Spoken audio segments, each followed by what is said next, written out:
Assalamu alaikum. Hello world. Good afternoon. Welcome back to my channel. Welcome back to another video. In this video, I'm going to be sharing with you a new topic. That topic name is afternoon time at a rural village. Please watch my full video. That's why you'll be able to see me work content while I will publish every single content. Please watch my full video for subscribe my channel. And now I'm showing with you a very exciting content than other. This content will be very helpful for your daily life. Please watch my full video. And oh my goodness, do you know what is the name? Oh my goodness, do you know what is the name of this symbol? Anyone can know? Anyone can say what is the name? What is the name? And this one and this two. Do you know? Oh my goodness, this is called a pole, and this pole will helpful for your daily farmer life.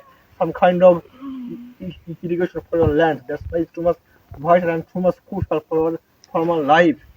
Oh my goodness, can you imagine that? This by this method you will get here land some kind of irrigation.